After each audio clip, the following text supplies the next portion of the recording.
You're listening to Real Love, Real Stories TV and podcast. I am so excited you're here. My name is Kanu and I'm the host, and I am bringing to you another love story. Enjoy. Welcome to Real Love, Real Stories. I'm really excited to have you guys on. So let's start by hearing some introductions from the two of you. Actually, three of you. All right, my name is Anthony Glover. I'm known in the city as Brother Anthony. I'm known as a poet, local community activist, mentor for young men, and just a guy who loves my city. Married this beautiful young woman about 2.5 years ago, and we're just looking forward to continuing on the up and up. Nice. Talk about Black love. My name is Britt Glover. I am a proud native of Phoenix, Arizona as well. Happy wife. This is my first Mother's Day. And I'm actually our 10-month-old daughter. So if y'all see a foot or something crazy, we have to multitask because that's what moms do. And I'm learning early on. So. This is life. This is life. Yep. I get it. Well, thank you guys for being on Real Love, Real Stories. So we're going to be talking about your love journey. So let's start by hearing, how did this love journey begin? I'll start with my version first. I'm pretty sure she's gonna have a slightly different one, but I'm gonna give you the real story. You ready?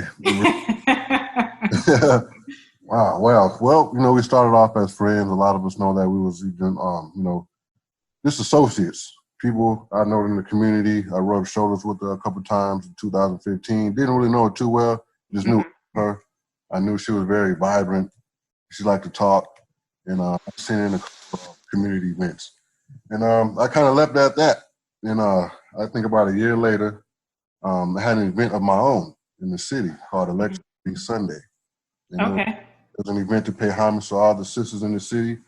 And I needed a lady host, and I asked her to host with me. She said yes, had a good time. And after that, I thought a little differently of her.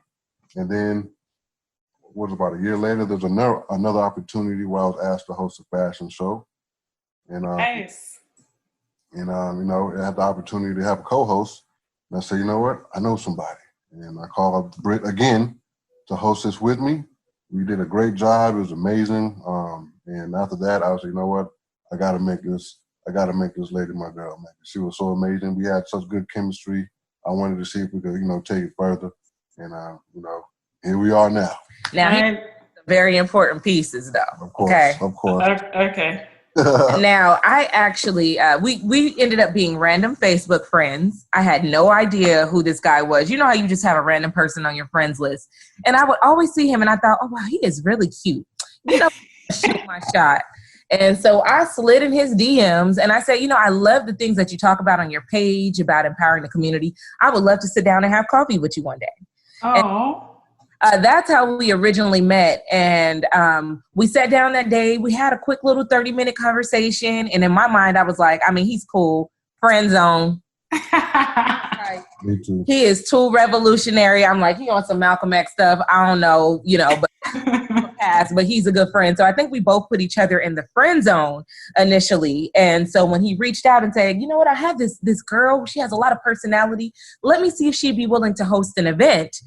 We ended up connecting a couple of times, and that's how we ended up blossoming. Well, I would say before that event, I think about a week or two before the event happened, we would hang out to kind of get the chemistry going and get to know each other a little more. Okay. That's the phase when I was like, okay, I think I really like this girl. And then the turnout from the event was just like the icing on the cake. That's when I was like, oh man, I got to make her my teammate. Now, I was on my way to Houston. So I had made the decision that I've been in Arizona for 29 years. It was time for me to have a change of scene. So I wasn't looking for a relationship or looking to be serious with anybody. The movers had actually been paid. So, oh, wow. You were serious about it. Oh, I was serious. The movers have been paid. I knew this too. I was aware. I was fully aware. I found an apartment. I had already, put in a transfer with my job. And so when I met him, it was just kind of like, I just wanted to keep it in the friend zone, even though I thought he had great potential. Because I in my mind, I knew I would be leaving soon. So I see. Yeah, I was aware of this, that she was moving. So of course I didn't, in the beginning, I didn't take it that seriously either because I was like, she's getting ready to leave. Yeah, she's leaving anyway. Yeah. I was telling my best friends, I was like, we need to make that happen. I was like, she's getting ready to move. I had just gotten out of a relationship several months before. So I was like, you know what, maybe I should just kind of be among myself and chill. Mm-hmm. So it was both, in the beginning, we were both kind of just a little apprehensive of diving back into a relationship. I see. As we began to spend more time with each other, we just both couldn't resist what we had, and we just had to make it happen. Oh, that's awesome. So question for you, Brother Anthony, if you don't mind me calling you that, because you said people call you that. So you said it was something about her personality that attracted you to asking her to co-host with you. But is there, like, Britt, do you do public speaking? Do you do hosting? Like, what was other reasons behind that? Yeah. Well, yeah, and I'll go ahead and jump in with that. I think it's kind of just been one of those natural things. Both of us are natives of Phoenix, Arizona. Mm-hmm. I am a former Miss Black Arizona here, very well connected in the community. So a lot of opportunities just kind of fall in our laps, not intentionally looking to do it, but people say, hey, they like to talk. They have a lot of energy. They know a lot of people. And so I think he just reached out on the strength of, this could work. And it ended up being really awesome. Yeah, and I was just attracted to her vibrance. I'm a very laid back kind of guy. Mm-hmm. Talk too much. My energy is kind of mellow. And she was just like this bubbly, vibrant person. And I don't know, I felt like there was a balance there. I felt like she had something that I needed. Right. I kind of assisted. I love it. So I don't want to glaze over this whole Miss Black Arizona. That's a big deal. So tell me about that. A long time ago. It's a great organization to provide scholarships for African American women in the community. And I actually won the year that Barack Obama was elected. So I had the opportunity to attend his inauguration. Oh, that's awesome. A lot of doors for us to be able to connect with the community. And so the best thing about that opportunity now, so many years ago, is I've met thousands of people along the way.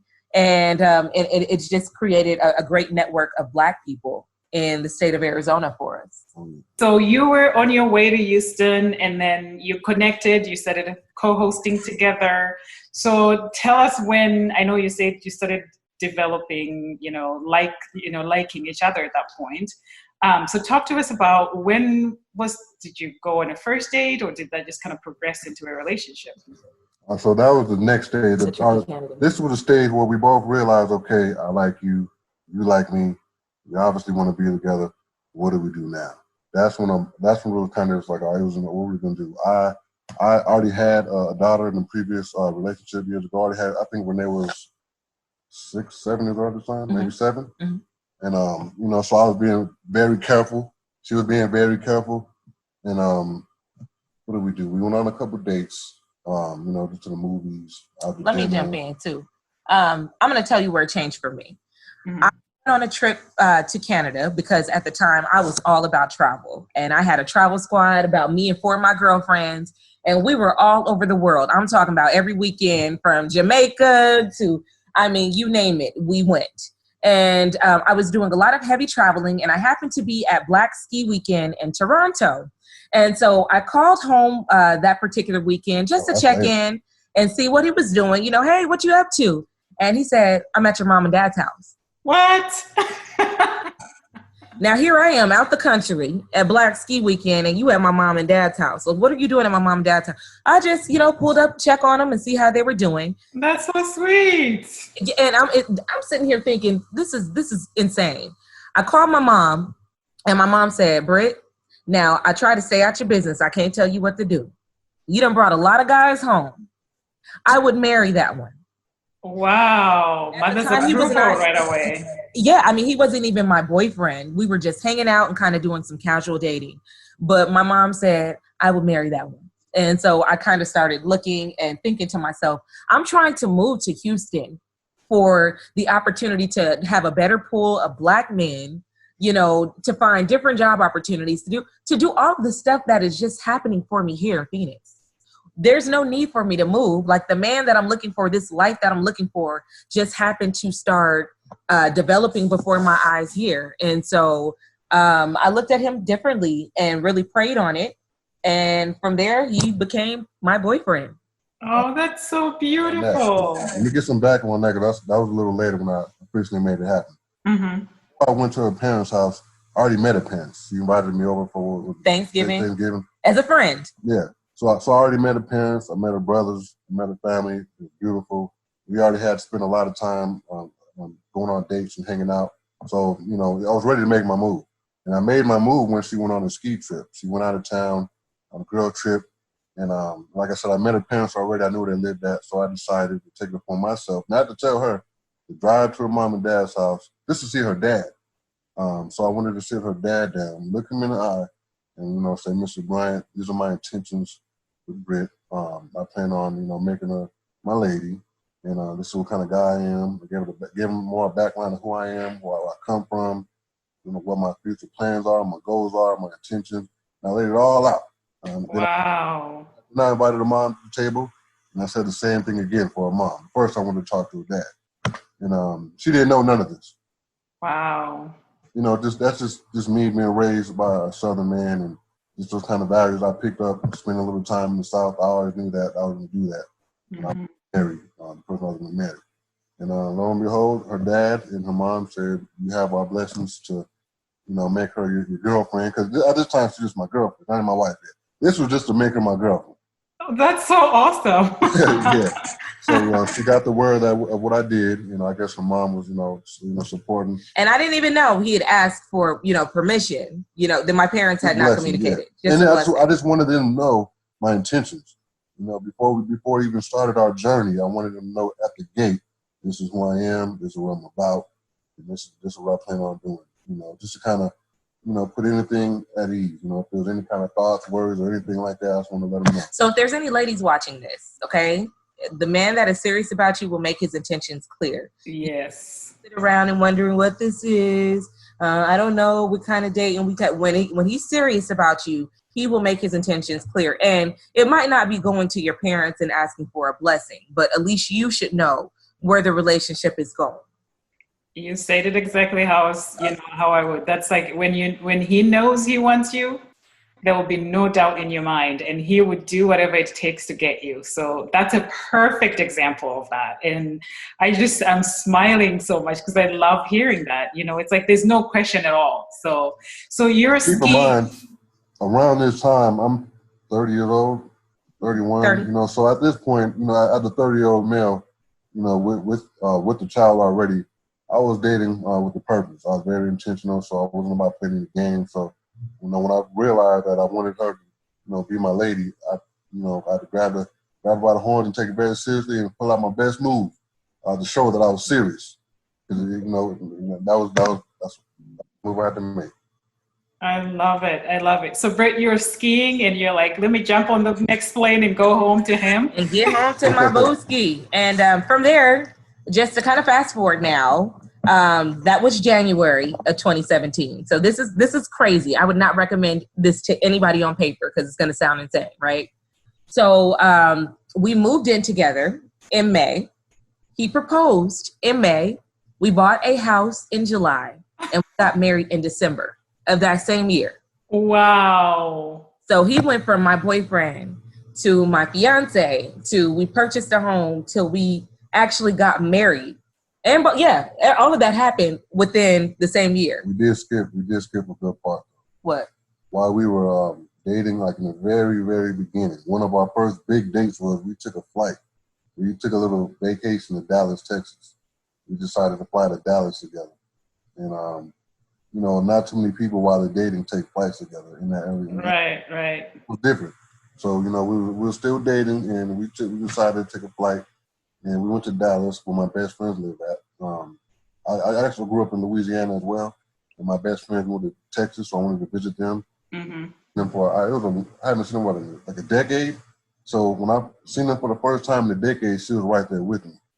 So it just made it that much special. And my mom always told me too, when you go on a trip with somebody, y'all gonna either come back ready to get. Yep. You know for sure. Be a wrap. Mm-hmm. Yeah, so like it's not a light thing. If you're taking a trip with a boyfriend, either like you're getting ready to see firsthand what it's like to be with that person 24/7.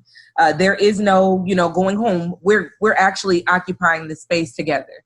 And so I can remember going on that trip to Dallas, and we got up and we went to breakfast, and it was the most normal thing.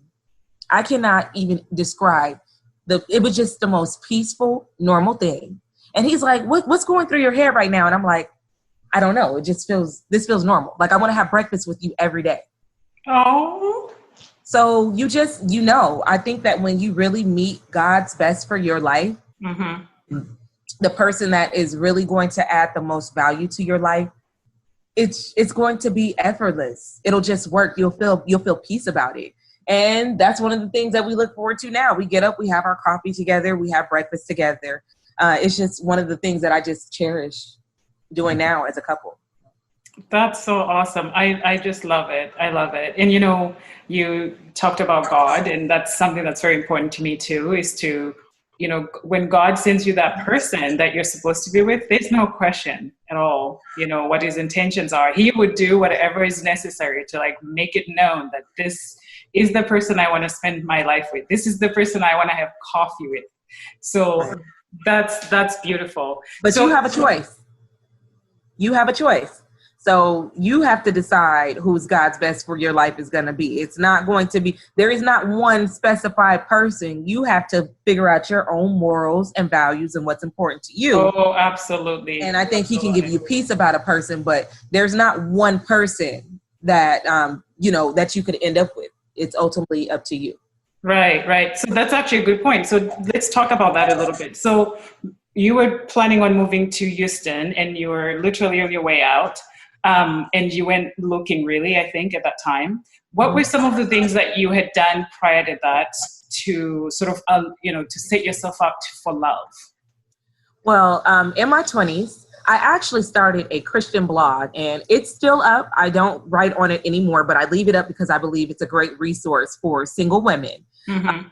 So I actually took a 3.5-year stint of celibacy because I wanted to just make sure that I was not confused or clouded by, having all these different sexual partners and experiences. I learned that there's consequences to sharing yourself. And so that's one of the things that I did. I took that time period to really figure out who I was, to date myself. I started going on dates. I would take myself out to sushi. One of the most empowering things that I did as a single woman, this is when my mindset really changed. I had never done this before. I made myself go to the movies. Okay. It seems like a simple thing, right? But how many times have you seen a person really sitting in the movies by themselves? Yep. Or sushi by themselves. Yep. They don't do it. It's a social thing. You want to go with your girl. You're going to go with a friend. And the silly movie at the time, I want to say it was Right Along, like a Kevin Hart movie. Nobody wanted to go see it with me. And I said, you know what? I'm going to go see it by myself. And I went and I got my popcorn and I sat in that theater. And I think there might have been like 4 other people there, 2 other couples, but it was just me. And I walked out of that situation feeling so empowered because I did it by myself. I sat in a movie theater. And so I learned to like me. I learned to enjoy my own company. I started doing things for myself. I started taking paint night classes by myself. Because if I don't like me, how can I expect a husband someday? Right. I also developed the mentality of, if you want to be a wife, Britt, be a wife. What would a wife do? Would a wife be out with all these different men every night of the week, having a bunch of guys calling you? I started really living my life and in a way that I wanted to see myself in the future, if that makes sense. It absolutely does. I love that. This is my whole motto for 2020 is to date myself. Yeah. Before COVID took over and I was literally going to, sit down and have a dinner by myself, do all these things that other people don't want to do that I have to put to the side because I can't find somebody to go do it. So this is my year to date myself. But COVID-19 had its own reasons for getting into my plan. No, but this is the perfect opportunity. What better way now? You can pamper yourself, use this time to read. I read a lot of books. Mm-hmm. So I think this is a perfect opportunity for single women to really dig in and figure out who you are and what you want. Learn the difference between a deal breaker and something that's just kind of annoying. Absolutely. We learned in our marriage. There's some things that might annoy you, but what are the deal breakers that you absolutely cannot deal with? Like opportunity for you to assess those things So as COVID is over and the outside opens up again, and you do start to date and get out there, you don't have to waste time figuring out what you do want and what you don't want. Right. You already figured it out before. Yeah. Mm-hmm. I love it. I love it. So, Brother Anthony, what were some of the things that you did to sort of set yourself up for love? You know what? When this all went down, it kind of just hit me upside the head because I was, at the time, I felt like I wasn't in position, you know, in the beginning, because like I said, I was getting out of a relationship a few months prior, working on myself. So I really didn't feel like I was in position, but the more we spent time together, I was like, you know what, I got to take this risk. So even though I didn't quite feel ready, I was like, no, I got to speed up my process because I knew I didn't want to let this one slip away. Yeah. I just began to kind of just work on myself and be transparent with her with every single thing possible. And that really helped out a lot. Mm-hmm. And pretty much just give an example of that. An example of just being transparent and how it helped. Well, one of them was me just getting out of a relationship a few months ago because, you know, I'm pretty known in the art scene in Phoenix. And the person I was dating was very popular as well in the city. So I know I was getting a lot of questions like, you know, you were just in a relationship. And, you know, so I kind of felt like, you know, I don't want her to feel like she's a rebound or something like that. So I was a little nervous about it. But then I started opening up to her about the relationship and my mentality and things like that. And, you know, she was just so understanding. That made it a lot easier. And then as we get closer, we moved in together. I said, you know what? Hey, my credit score right now is kind of low. You know, it starts with a decimal point. It's so low right now. But I started telling her my vision, my goals, my aspirations, everything where I'm going. I was uncomfortable at first because, you know, I'm letting somebody in who's not even my girlfriend yet, all in my business. Comfortable, but it helped out a lot. Just being honest and open with her. I think his vulnerability actually, for both of us, there was things that I had to be vulnerable about as well and say, hey, this is a trigger for me. This is what I'm struggling with. I can be a little bit controlling. And so we had to be vulnerable with those pieces. Him, he said, hey, my credit is, I'm like, hey, my credit is great. I'm good with that kind of thing. It was because he was vulnerable that we were able to get his credit score up to, it's almost a 700 now. If you're dating, it's important. If you're looking and really wanting to put yourself in a position to be married to somebody, you have to be able to be real and be honest about those broken parts of yourself, those parts that need a little bit of tuning. And hopefully that person is not only understanding, but maybe it's a strength of theirs. Right. That's what we started to discover. The things that are super easy for him, I struggle with, and some of the things that he struggles with are super easy for me. So by us being willing to be open and honest and share those in the beginning, we were able to tackle a lot of things that were basically bogging both of us down individually. And so our marriage started off very peaceful because we handled the things that we needed to handle during that stage. I like it. That's awesome. Yeah. So, okay. So at what point did the proposal come? And can you tell us a little bit about that? I'll take that one. We actually went on a trip together to the Virgin Islands. It was our first major trip. For my birthday. We did Dallas. People like I told you, we went to Dallas, but this was our first big trip. Right. I had to go out and get my passport beforehand. Yes, because I was about to travel. I was like, look, you got to have a passport to date me. We got to get that taken care of. So that was a requirement, and I'm glad he did. Yeah, so we went to the Virgin Islands. In her head, she was waiting for me to propose. So I think in her head, she just knew that I was going to propose. She felt that way. So I was like, you know what, I'm going to make her sit. I want to make her think about it. I'm not going to make it so easy where we get there on the first day or on her birthday, I'm going to propose. So I decided, you know what, I'm going to enjoy the trip first and save it to the end. But she didn't know that. And so it was our very last night of our vacation in Virgin Islands. Very last night. Where we were at, they was having a dinner on the beach area. And we went out to dinner. And before then, I told her to dress up really nice. Because, she was like, why do you want me to dress up so nice? We went to the beach. Like, it doesn't make sense. Why would right. swimsuits? And he's like, no, it's the last night. And he's putting on, like, a three-piece. A vest. So he got a vest Bless you. and a hat and a tie, and I'm sitting there looking like it's the end of the trip. I've already used up all of my cute clothes. What about that red dress? And so I'm like, red dress? I didn't know that when we first arrived, he had taken a dress out of my suitcase and hid it. Oh, you didn't even remember packing it. Yeah, I didn't even remember packing the dress, let alone somebody hanging it up so that it wasn't wrinkled or anything. It's to go. I'm like, and usually me being, as y'all can see, very outspoken, I would be like, why do you want to do? But something told me, just rock with it. Trust the man. Just trust him. Oh. So when he said, you know what, let's dress up, even though I'm thinking to myself, this is so dumb. Why are we dressing up to go to the beach? I just shut up and trusted him and put the red dress on, didn't ask no questions. And so we had dinner. Dinner was amazing. The whole time I'm kind of sweating in the palm of my hand. Well, you're wearing a three-piece suit too? Nobody else. Yeah, on top of that, I got suit on. I got this, I got this nervous feeling because I know I'm getting ready to do and nobody else knows I'm getting ready to do. Like nobody knows. And there's a lot of people around that we're eating dinner with. She doesn't know it's our last day.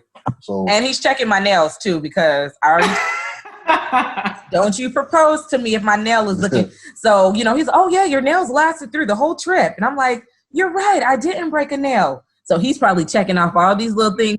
Wow, I love this attention. Yeah, so, and then, I don't think I ever told you this, but the walk from our resort to the beach, it wasn't too long of a walk, but it was just enough because I had the ring in my pocket. I had the ring I was switching it from my front pocket to my back pocket. Because first of all, let me say my pants were kind of tight. I'm not going to lie. My pants were kind of tight. When I had the ring in my pocket, you could just see like this bulge. And I didn't want her to see like, what's that bulge out of your pocket? Because I would just give it away. So she would be on the side of me, and I have it in my pocket over here. And then she had a switch. I'd take it out real smooth and put it in my back pocket. She didn't see any of that. You were working really hard at this. Absolutely. He was working very hard. I didn't know what was going on. I was switching it. And then we sat down, and when we got done eating, I said, "Hey, babe, my mom just called me. She's freaking out about something. I gotta go see what's going on." I thought somebody died, y'all. So we on vacation in the Netherlands, and I'm like, "Oh gosh, his face is just like he looks so stressed. Like somebody done died while we out here. This is gonna be horrible." And so what I really did was I did go talk to my mom. So I got up. I said, "Babe, excuse me, I gotta go talk to my mom."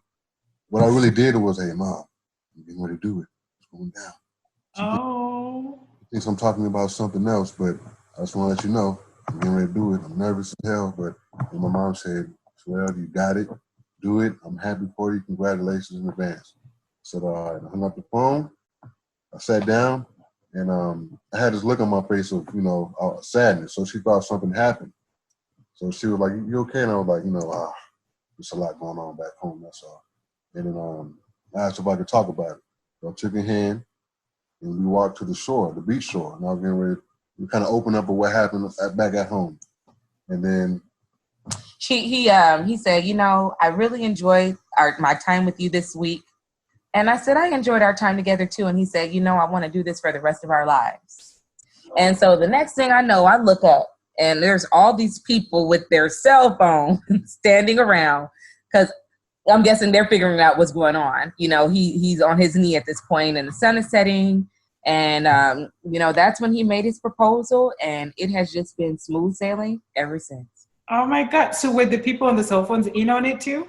Yeah, they were actually. There's one person. He just had one guy he told about and said, "Hey, can you record it?" So we actually do have a recording. Oh. People at dinner, of course, they look over and the sun is setting, and there's this man on his knee. So somebody yells, "He's proposing!" Yeah. And so all the people kind of, flocked around, and it was beautiful to share that moment because we were there with our travel club.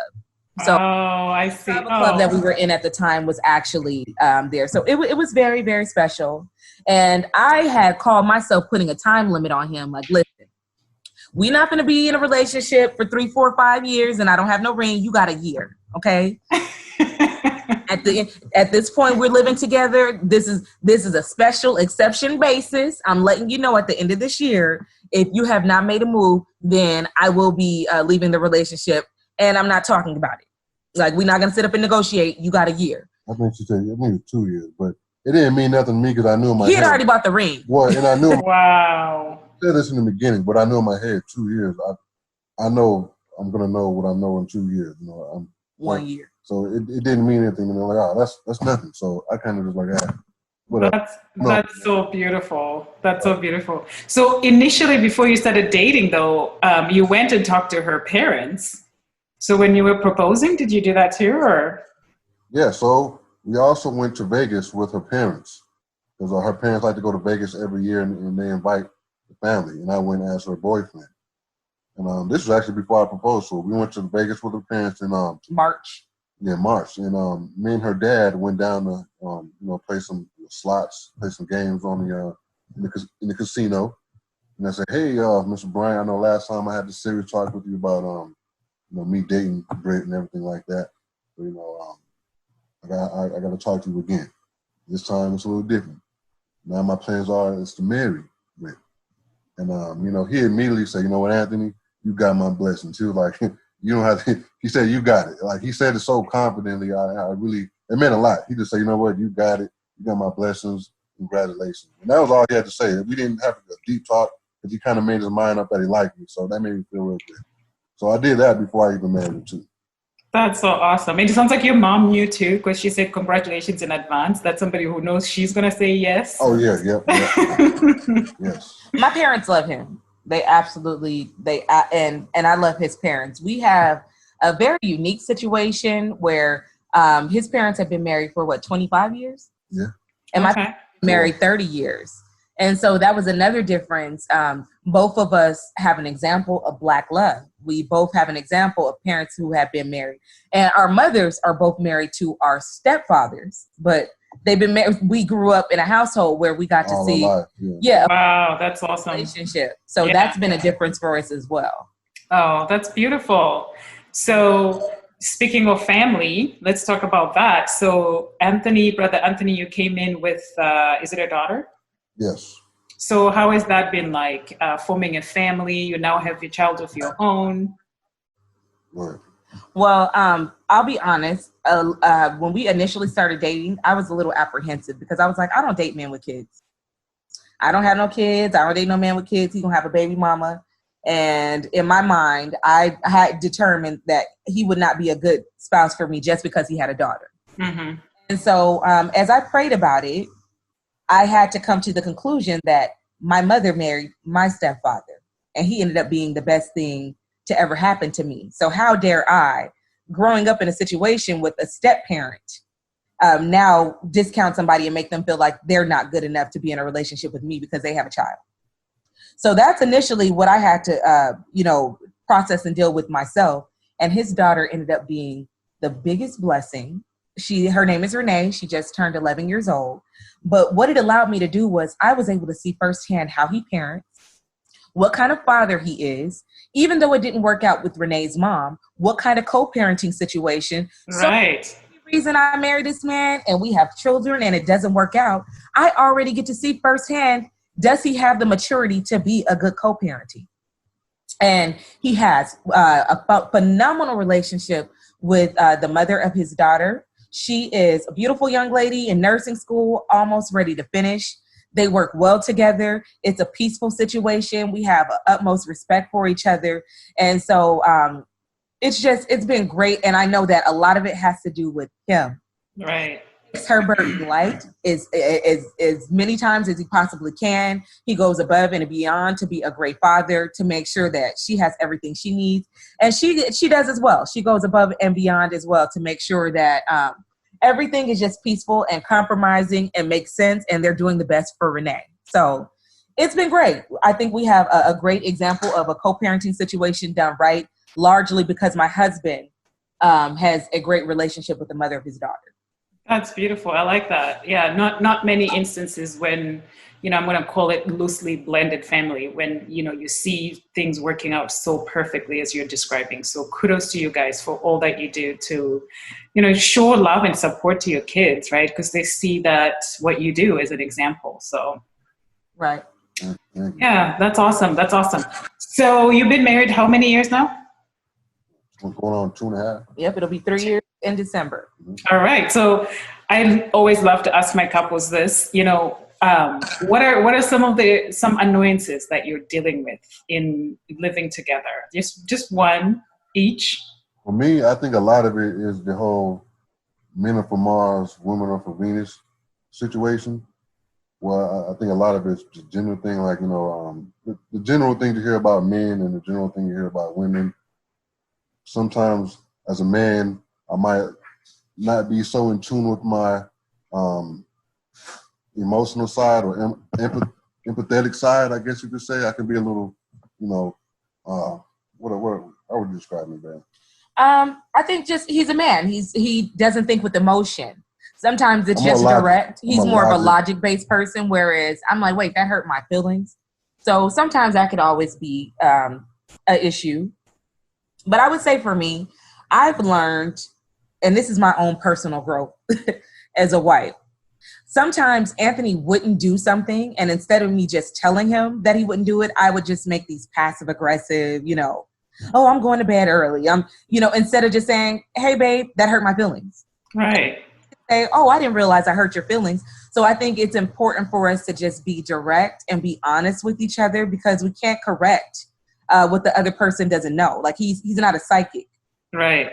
Versus the same thing. I also have learned that I have to be whole outside of my husband. He is not responsible for my personal happiness. Yes. I woke up on the wrong side of the bed because you was taking up too much space in the bed. That's not realistic. It's my responsibility to take control of my own personal happiness. If I'm in a bad mood, then Britt, what are you going to do to fix that and change that? That's not his responsibility. So learning that even though you're in a relationship, that person cannot be the only person who brings you joy. It is not his responsibility to give you a pick-me-up and you have to do those things for yourself, even within a relationship. Absolutely. I love that. And I love what you said earlier too, is that he's not a mind reader. So you need to let him know how you're feeling. I should say this too. I grew up in a household, I got a dad, a military guy. He like a no complaint kind of guy, no whining, no complaining, just make it happen. And my mom is just a very bubbly, optimistic person. So in my household growing up, it was all about just no complaining, put your emotions aside and just get it done. Or always look at the bright side. Don't stress out, no worries. That's the kind of household that we had. Mm-hmm. Put them tired, it's going to happen. Just do what you got to do. And that's not what the household I'm from is. We prepare we have a plan A, a plan B, a plan C, plan D. I'm not saying not prepared, but what I'm saying is it was great to have a household like that, but at the same time, it kind of made me not have as much empathy for a lot of people as I became an adult, and I've seen people go through different things. My attitude was like, just make it happen. So I complain and make it happen. And that kind of tarnished, me having empathy and sympathy for people. Because when I see somebody going through something or complaining or whining, I just want to tell them, hey, buck up, just make it happen. And I was realizing, it was taken away from me showing empathy to that person and putting myself in their shoes and just dismissing, their emotions about it. But I would be so quick to dismiss her emotions about a certain situation. In my head, I'm like, just, get it done, do this, get over it, something like that. Because that's just how I've always been, and that's the kind of household I have. But I'm starting to realize, everybody's not, like that. You got to kind of put yourself in their shoes, show some more empathy, relax a little bit. Not everybody's in the mood to just grab the bull by the horn, just get it done. Sometimes you got to relax, get on the same page with somebody and show some empathy. Right. I love it. So on the flip side of that, what is the one thing that you absolutely love about each other? One thing? I mean, I know you probably have a lot, but pick one. You go first. All right. Like I said, the first thing I would be her vibrance. When I met her, the same thing now is the same thing when I met her. She was so vibrant. Like I said, I'm a laid-back kind of guy. Mm-hmm. Sometimes you might think I'm upset or something like that, something on my mind, but it's really not. I'm just a mellow kind of guy. And she has this, she's like a walking light bulb, sun ray, you know what I mean? Oh, that's so beautiful. So I feel like she balances me out. And she's from Phoenix, Arizona, born and raised. And I also grew up in the South. I spent my teenagers in the South. And when I started getting into girls and things like that, it was all like Southern women. And now that I'm here in Arizona as an adult, And I always knew that my first connection with women was always like Southern women. And I thought she was from the South, or like the Midwest when I first met her, because she was so bubbly. She called me sugar. And she gave me that Southern feel. She really has this Southern feel where she likes to cook for you and make sure you're at peace. She just has that Southern vibe. It always threw me off. I'm like, how are you from Arizona? You got such a Southern. No, Arizona women be legit too. Arizona too. It is, But let me, you know what? I just want to say this because it's Mother's Day, and so I'm 10 months into my motherhood journey, and I can tell you that it's been absolutely beautiful because of my husband.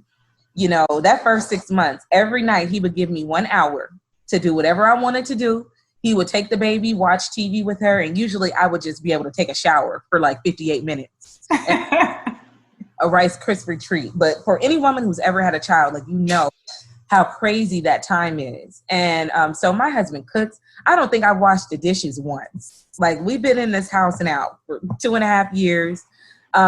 So he takes on the task that I don't enjoy doing. He doesn't like to do laundry. I do the laundry, so he doesn't have to fool with it. So I think that we try to be balanced. The things that I'm good at, he just lets me do them. The things that he doesn't want to do, I know that. I don't mind making him a sandwich. I know that he likes the way I make sandwiches, or at least that's what he tells me to try to convince me. So I think that's one of the things that I like, the balance and the fact that we step in to help each other where we see a need. And one of the things I tell her is this is a team. We're teammates. Right. I'm using that term, teammates. I grew up an athlete playing basketball and football. And on my team, he wasn't good at this, but he was. So you're going to handle that part and you handle this part. So I kind of kept that in mind with us. I'm not good at certain things. She's very administrative. I'm not. I don't have an administrative spirit. She does. So she handles things like that. I like to use my hands with certain things. And so I take on that, and I think we work well as a team. That's the best thing I like about it. Oh, that's so beautiful. So you guys are already giving advice, which is what I normally ask, is what advice would you give to, whether people that are single or, couples, what sort of, I guess, tips that you would share with our listeners? I go first because you mentioned it too as well. You said this is going to be a year that you date yourself, you get to know yourself. I think that's amazing because I think that promotes peace with yourself. Mm-hmm. I think a lot of people know that that's very attractive to men. One of the things that attracted me to her the most when we were dating is she had a slogan on her Facebook page. It said, I'm not out looking for my better half because I'm not a half. So she already identified herself as a whole being. Without anybody else, she was a whole person. She didn't need anybody else to validate her being a whole person. And I thought that was attractive. Her confidence was attractive.